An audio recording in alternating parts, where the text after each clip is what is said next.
ఇప్పుడు అందరూ కూడా చాలా సోషల్ మీడియాలో వైరల్ అయిపోతున్నాయి.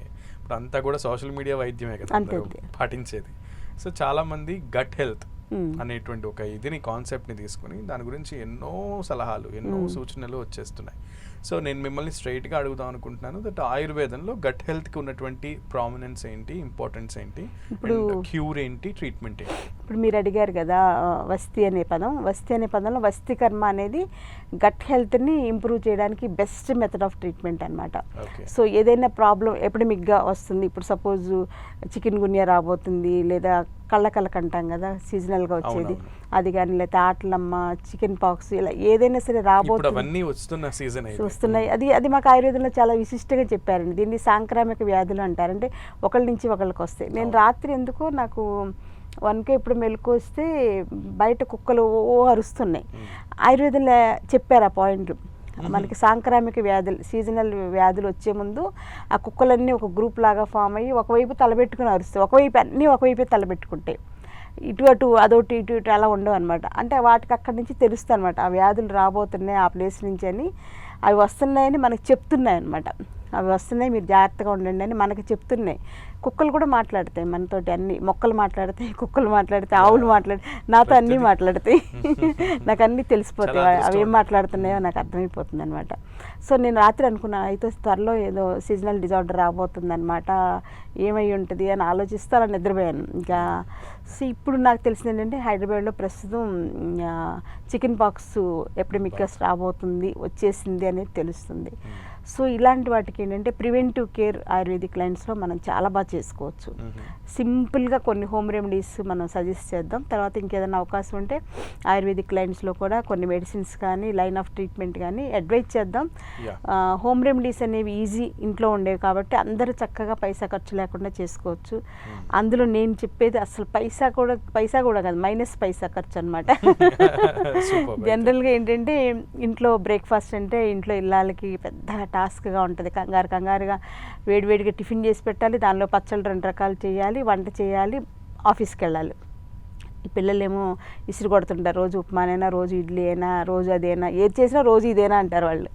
సో వీటన్నిటికన్నా ఏంటంటే మైండ్ సెట్ వాళ్ళకి పాత రోజుల్లో మనకి 40 ఏళ్ల క్రితం అందరూ కూడా రాత్రిపూట అన్నం మిగిల్చేలా ఉంచుకుని ఆ అన్నంలో కొంచెం పాలు పోసి కానీ లేకపోతే గంజి వేసి కానీ ఉంచేసేవాళ్ళు, కొంచెం సాల్ట్ కానీ ఏదైనా వేసి ఫర్మెంట్ చేసేసి మార్నింగ్ అది అంతా ఉండేది. కుండ నిండా అన్నము, మజ్జిగ, చారు ఇవన్నీ కలిపేసింది ఉండేదన్నమాట. సో దానికి ఎంత కావాలంటే అంత మనం పెట్టేసుకుంటాం. నిమ్మకాయ పచ్చడి అక్కడ పెట్టేస్తారు, నిమ్మకాయ పచ్చడి వేసుకొని నేల మీద కూర్చోవడం, బల్ల వేసుకుని కింద కూర్చోవడం, తినేసేసి ఎవరికి కావాల్సినంత వాళ్ళు. అది ఇంకేంటంటే సంజీవిని లాగా, కామధేను లాగా ఎంత తీసినా అందులో ఉంటూనే ఉంటుంది. సో అది అందరూ అదే తినేసేవాళ్ళు ఇంట్లో, అందరూ అదే తినేసేవాళ్ళు. అదే టైంలో మా రోజుల్లో అయితే మా నాన్నమ్మ మజ్జిగ చేస్తుండేది. సో మా నాన్న మజ్జిగ చేసి దగ్గరికి వెళ్ళిపోయి కూర్చునేవాళ్ళు. మా నాన్నమ్మ ఇంత వెన్న తీసి ఇట్లా చేతితో పెట్టేస్తుండేది, నాకు ఎక్కువ పెట్టేది, ఇలా తీసి ఇలా పెట్టేది అనమాట. నాకు బాగా ఇష్టం. మా తమ్ముళ్ళు అంత తినేవాళ్ళు కదా, కొంచెం పెట్టేది. సో అది పెద్ద కాంబినేషన్ అనమాట. మజ్జిగ అన్నంలో, రాత్రి మిగిలిన అన్నంలో మజ్జిగలో వెన్నేసుకుని తినడం అనేది మంచి ఇమ్యూనో బూస్టింగ్గా ఉంటుంది, చలవ చేస్తుంది మనకి. మెయిన్గా ఏంటంటే వేసవకాలం ఇంకా తినేసేసి స్కూల్కి వెళ్ళిపోయినా, ఆటలకి వెళ్ళిపోయినా, ఇక మధ్యాహ్నం 1 గంటకి ఆకలేస్తుంది. ఈ లోపల తిండి మీద దృష్టి ఉండదు, మైండ్ అంతా ఆక్యుపైడ్గా మనం ఏది చేస్తున్నామో దాని మీద ఉంటుంది. ఆటలు అయితే ఆటలు, చదువు అయితే చదువు. సో అదేంటంటే బెస్ట్ ఇమ్యూనో మాడ్యులేటర్గా అనుకోవాలంటే మనలో ఇమ్యూనిటీ పెరుగుద్ది ఫస్ట్. తర్వాత మనకి చలవ చేస్తుంది, అది చలవ చేసే ఫ్యాక్టర్స్ ఉంటాయి. తర్వాత థర్డ్ పాయింట్ అంటే మీరు అన్నట్టు గట్ హెల్త్ని అది బాగా కాపాడుతుంది. సమ్మర్లో ఏంటంటే మనకి గట్ హెల్త్ ఊరికి డిస్టర్బ్ అయిపోద్ది. అంటే గట్లో మనకి లార్జ్ ఇంటెస్టైన్, గట్ అంటే లార్జ్ ఇంటెస్టైన్. సో లార్జ్ ఇంటెస్టైన్లో బ్యాక్టీరియా ఉంటుంది అనేది అందరికీ తెలిసిందే. మొన్నటి వరకు రీసెర్చ్ ఏంటంటే బ్యాక్టీరియా అంటే అది ఒక దెయ్యంలాగా, దాన్ని అసలు మన ఒంట్లో ఉంచుకోకూడదు అన్నట్టుగా, దాన్ని యాంటీబయాటిక్స్ చంపేసేయాలన్నట్టుగా అనుకునేవాళ్ళు. కానీ ఇప్పుడు ఏంటంటే లేటెస్ట్ రీసెర్చ్ బ్యాక్టీరియాలో కూడా గుడ్ బ్యాక్టీరియా, బ్యాడ్ బ్యాక్టీరియా ఉన్నాయి. సో మనం గుడ్ బ్యాక్టీరియాని పెంచుకోగలిగితే ఇమ్యూనిటీ బాగుంటుంది, ఆరోగ్యం బాగుంటుంది. సో బ్యాడ్ అంతే అది 100% అదనమాట. సో అందులోకి నిమ్మకాయ పచ్చడి వేసుకోవడం ఇంకా మంచిది.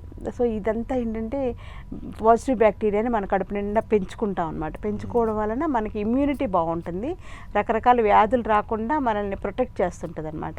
సో ఇంత డీప్ సైన్స్ ఎన్నో వేల సంవత్సరాల నాడు ఉన్నటువంటి ఆయుర్వేదంలో చక్కగా చెప్పబడింది. అలాగే గట్ హెల్త్ని నెక్స్ట్ ప్రమోట్ చేసేది ఏంటంటే దానిమ్మ పండు కానీ దానిమ్మ తొక్కు కానీ చాలా మంచి గట్ హెల్త్ని ఇంప్రూవ్ చేస్తాయి అనమాట.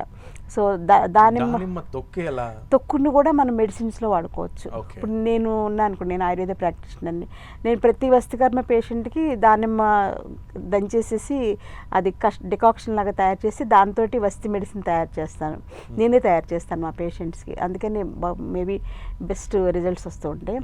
సో అట్లాగా అది మాకు కషాయాలు కూడా బయట మందులు తయారు చేసేవాళ్ళు కూడా దానిమ్మ తొక్కలను ఎండబెట్టేసేసి కషాయం తీసి దాన్ని మందుల్లో ఉపయోగించి పంపిస్తారు మాకు.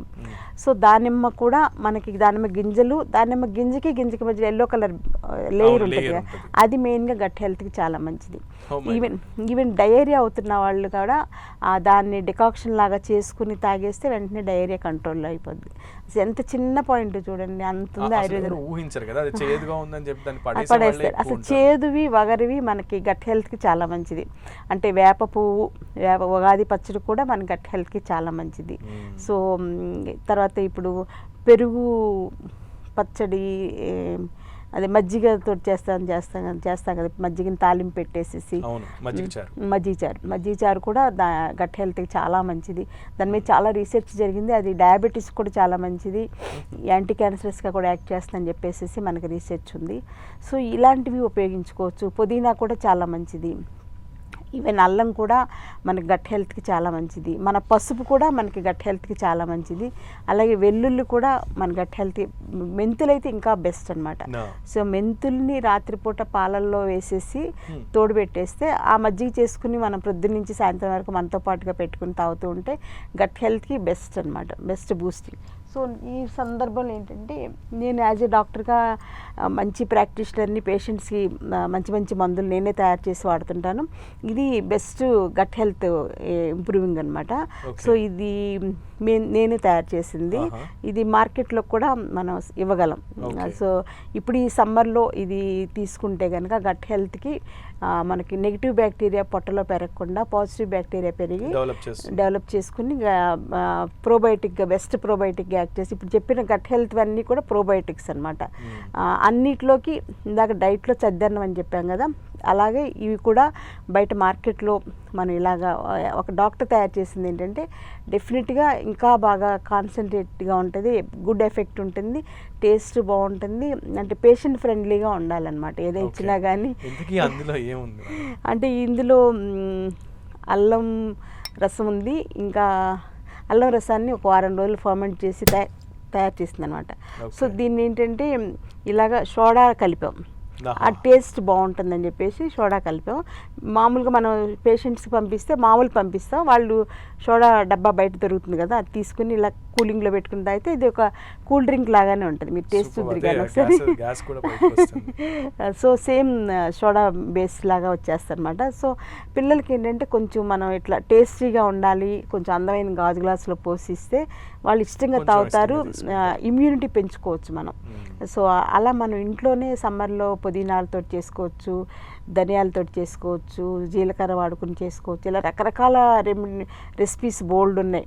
అవన్నీ మనం చేసుకుంటేనే మనం మంచిది, బయట కొనుక్కొని ఆయుర్వేదం ఇది మాత్రం చాలా స్పష్టంగా చెప్తుంది. కిచెనే ఓ పెద్ద వైద్యశాల, అంతే, వంటిల్లే వైద్యశాల.